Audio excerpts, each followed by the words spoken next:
Dératé total. T'étais en morceaux, là. Ah oui, ils m'ont déclaré mort, hein. Moi, quand j'étais sur la route, alors on va pas en faire des... Je sais tout. 3 mots. Pas un cri. Pas un reproche. 3 mots murmurés qui suffisent à faire basculer une vie. Et si l'homme qui fait sourire la France entière s'effondrait un soir, dans le plus grand silence? Jean-Luc Reichmann a longtemps incarné la stabilité, une présence rassurante, une voix posée, ce regard familier qui accompagne des millions de foyers depuis des décennies. À l'écran, il n'est pas seulement un animateur, il est une promesse de constance, de maîtrise, presque de paix. Même ses fragilités, il les a offertes au public avec une élégance rare, comme pour dire « on peut être imparfait et tenir debout ». À ses côtés, Nathalie Lecoultre.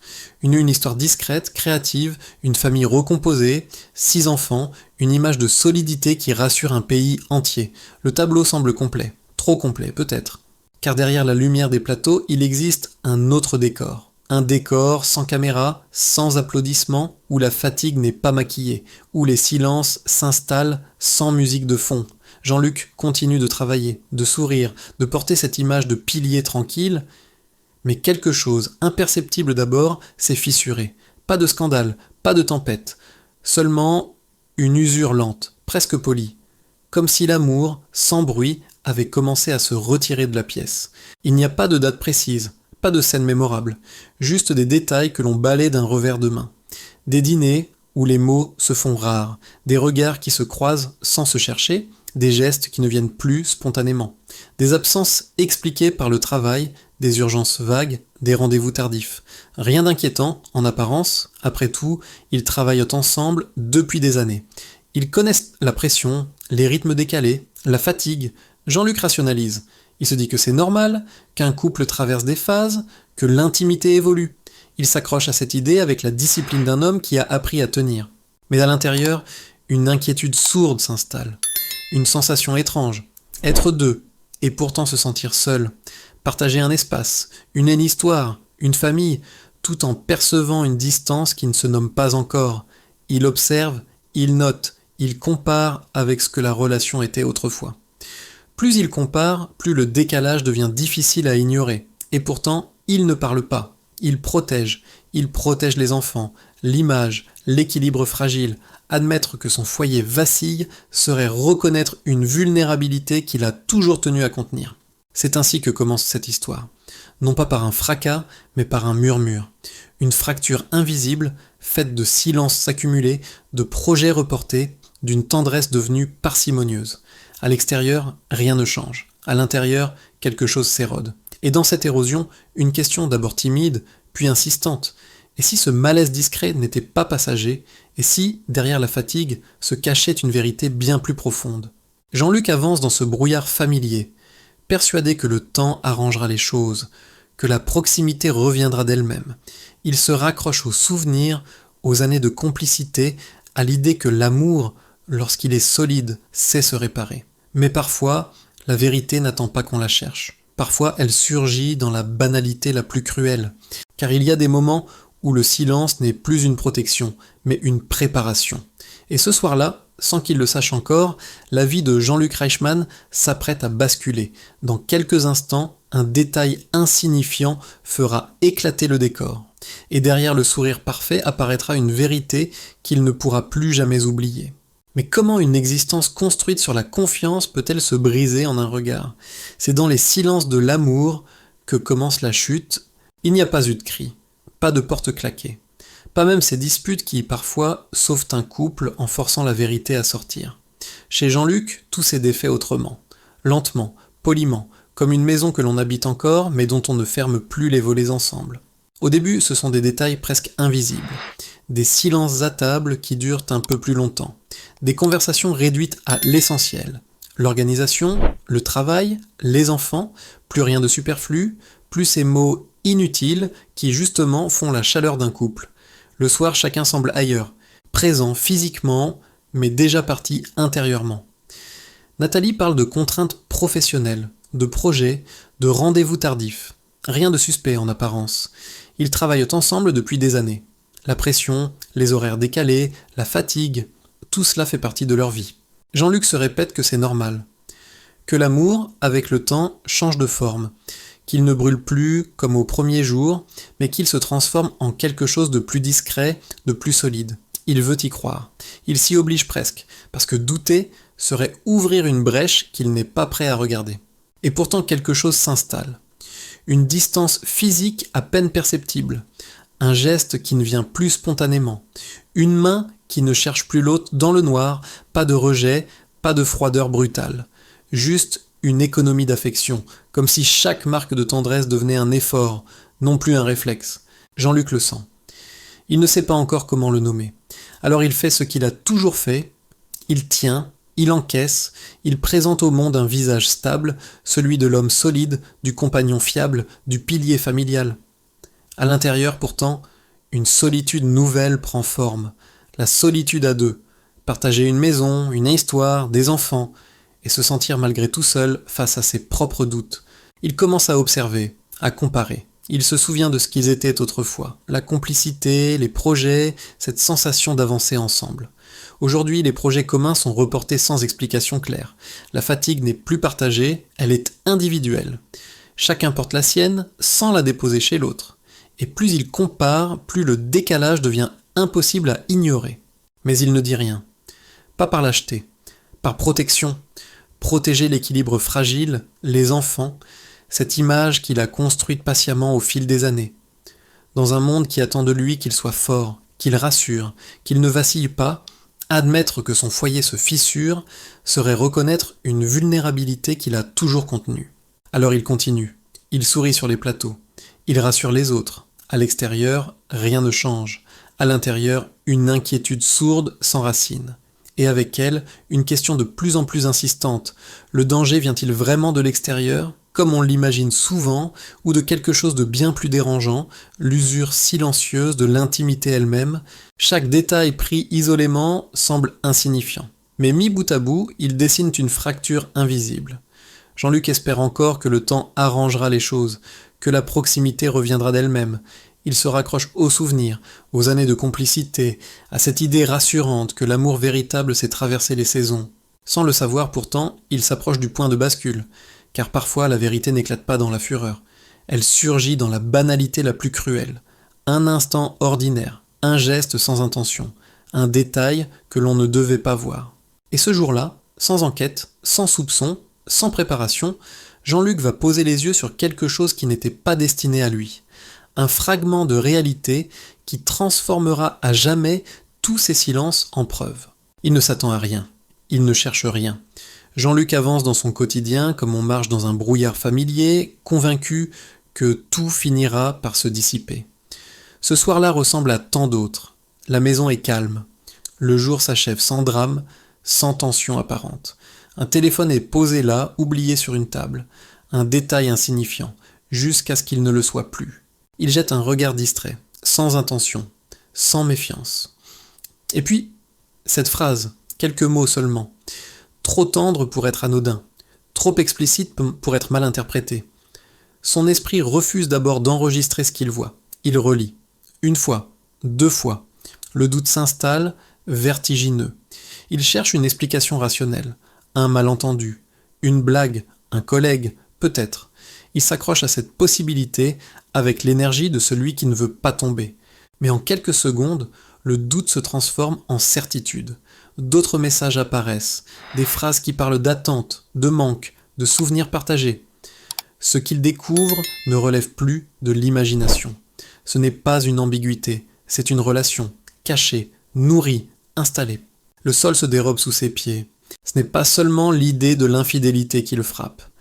C'est la sensation d'avoir vécu à côté de sa propre vie, d'avoir été exclu d'un récit qui se construisait dans son dos.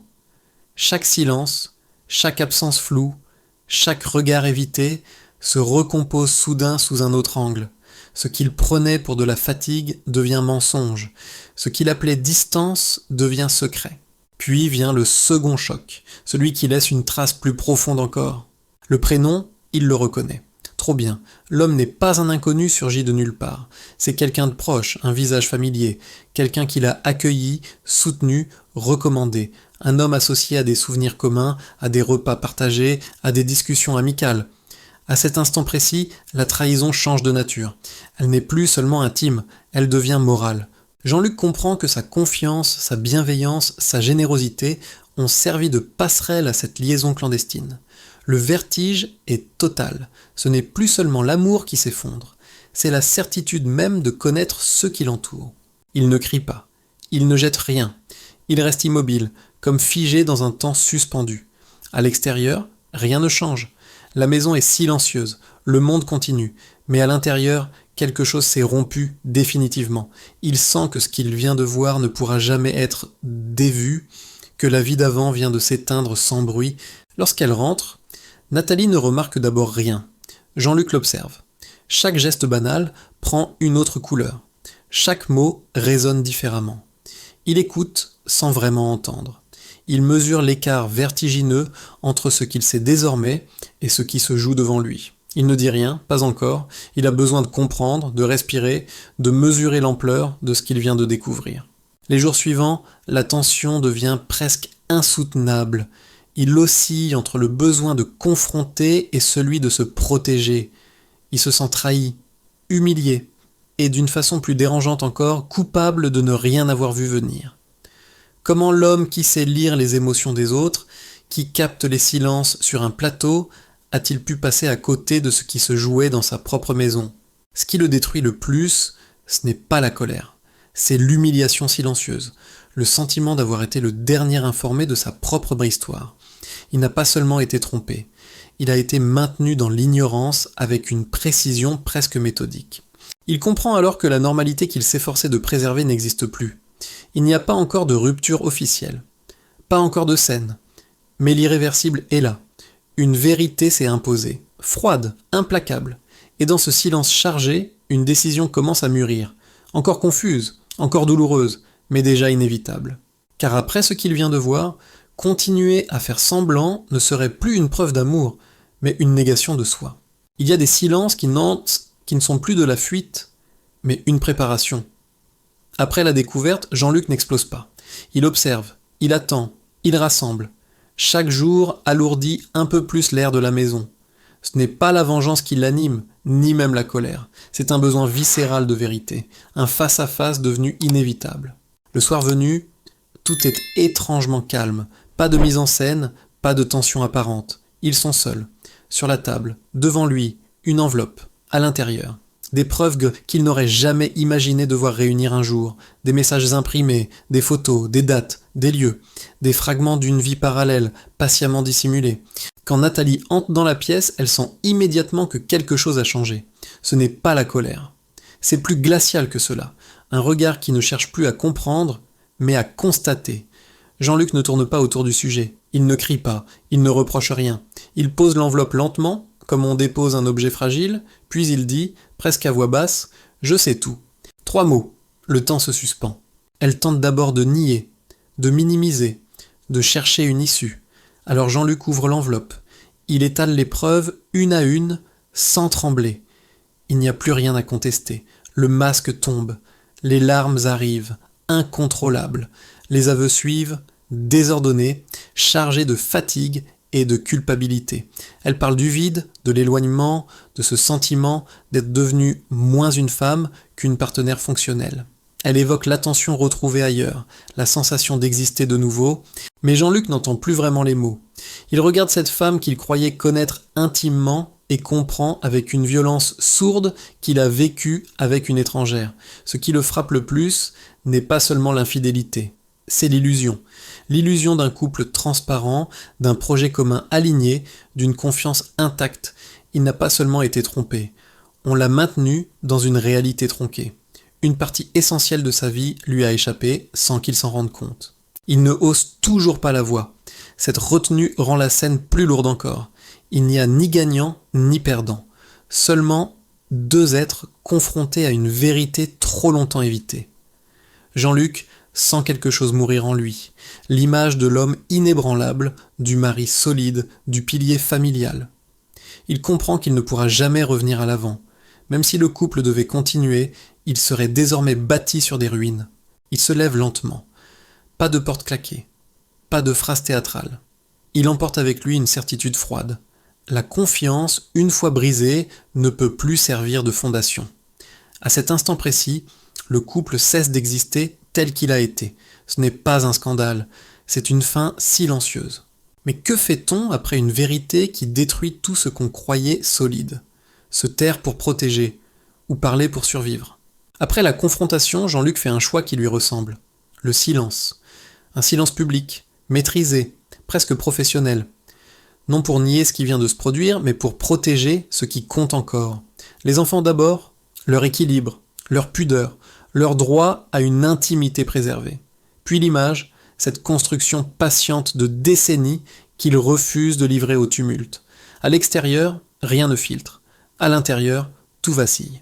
L'effondrement ne se fait pas d'un coup, il s'installe méthodique. Les nuits se fragmentent, le sommeil devient rare, haché par des réveils en sursaut. Les pensées tournent en boucle, toujours au même point. Les phrases lues, les dates, les lieux. La honte s'invite sans prévenir. Sournoise, injuste. Honte d'avoir cru. Honte de ne pas avoir vu. Honte d'être devenu l'homme à qui l'on a menti. Il doute de ses perceptions, de son jugement, de ce qu'il croyait solide en lui. Il s'isole sans le vouloir. Les messages restent sans réponse, les invitations sont repoussées, le travail devient un refuge illusoire, une anesthésie. Devant les caméras, le sourire tient encore. La voix est posée, le regard maîtrisé. Il sait faire, il a appris. Mais dès que les projecteurs s'éteignent, le corps lâche un peu plus, la douleur devient physique, une fatigue lourde dans les épaules, une oppression dans la poitrine, un estomac noué qui refuse parfois la nourriture. Ce n'est plus seulement une peine, c'est un poids. À cette souffrance s'ajoute une pression plus sourde, celle des attentes. Dans un monde qui demande aux hommes de tenir, de ne pas flancher, de ne pas pleurer, Jean-Luc se sent enfermé. Montrer la blessure serait admettre la défaite. Se plaindre serait faillir. Il a longtemps incarné la solidité, alors il se tait davantage. Il tient mécaniquement. Mais à force de contenir, quelque chose menace de rompre. Les signes s'aggravent, insomnie, irritabilité pour des détails insignifiants, trou de mémoire, une brume persistante dans les journées. C'est à ce moment-là qu'une première main se tend. Un proche, discret. Présent, sans question intrusive, une écoute sans jugement. Jean-Luc parle peu d'abord. Des phrases courtes, des silences, puis les mots sortent, maladroits, lourds, mais nécessaires. Cette première parole n'efface rien, mais elle desserre l'étau. Elle lui fait comprendre que garder tout pour soi est une impasse, que le silence, s'il protège un temps, finit par détruire. La décision de consulter ne vient pas immédiatement. Elle mûrit lentement, comme tout chez lui. Il hésite, recule, puis accepte. Dans ce cabinet sans caméra, sans attente, il peut enfin déposer ce qu'il porte. Mettre des mots sur la trahison, sur la peur d'être ridicule, sur l'effondrement de l'image qu'il avait de lui-même. L'acceptation est lente, parfois douloureuse. Dire la souffrance ne la fait pas disparaître, mais elle l'empêche de se transformer en poison. Peu à peu, il apprend à distinguer ce qui lui appartient de ce qui ne lui appartient pas. La trahison n'efface pas sa valeur. La honte n'est pas un verdict. Il se donne le droit de ralentir, de refuser, de respirer. Il se recentre sur l'essentiel. Être présent pour ses enfants, préserver quelques amitiés fidèles, travailler autrement, moins comme une fuite, davantage comme un ancrage. La douleur est encore là, vive, insistante, mais elle n'est plus seule. Elle est reconnue, accompagnée, contenue. Dans cette traversée, une conviction commence à prendre forme. Pour ne pas se détruire, il faudra un jour dire à sa manière ce qui a été tu.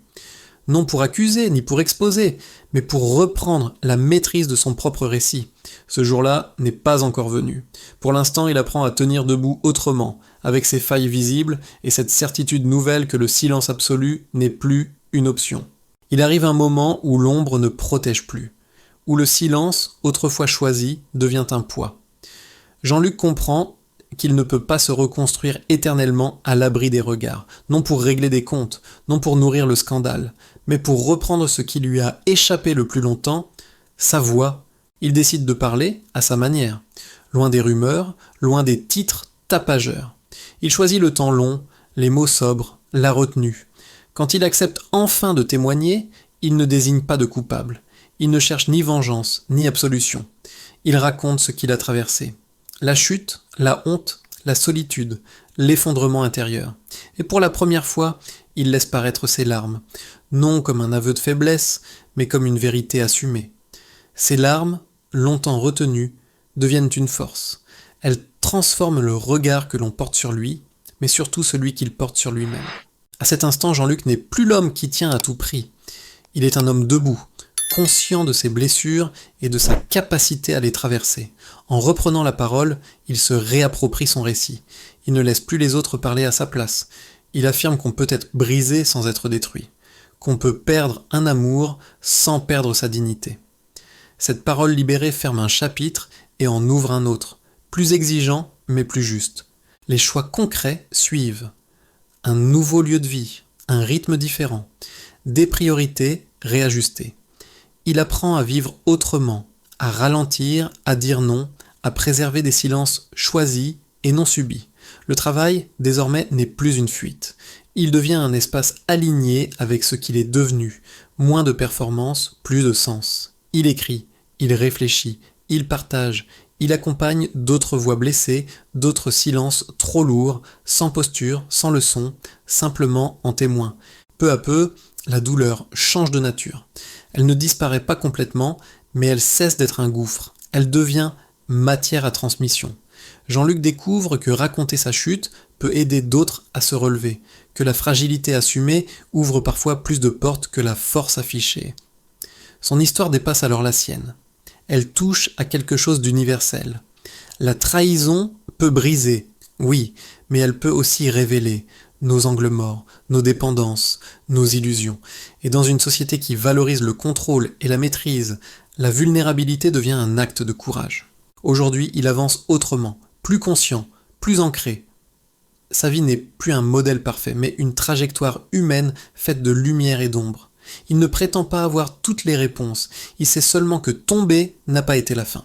Cela a beau été le début d'une vérité moins confortable, mais plus authentique. Et maintenant, laissez-moi vous poser une question. Face à vos propres silences, à vos blessures cachées, que feriez-vous ? Continuer à tenir coûte que coûte, ou accepter de tomber pour mieux vous relever ? Jusqu'où peut-on protéger les autres sans se trahir soi-même ? Et à quel moment reprendre sa voix devient-il un acte de survie ? Si cette histoire vous a touché, si elle résonne avec votre propre parcours, laissez un commentaire. Votre expérience compte. Likez cette vidéo si vous pensez que la vérité mérite d'être dite avec dignité. Partagez-la autour de vous pour qu'elle trouve ceux qui en ont besoin. Et abonnez-vous à la chaîne. Ici, nous racontons les histoires derrière les visages, celles qui parfois nous ressemblent plus que nous ne l'imaginons. Parce que derrière chaque sourire familier, il y a une vie. Et parfois une vérité qui attend simplement d'être entendue.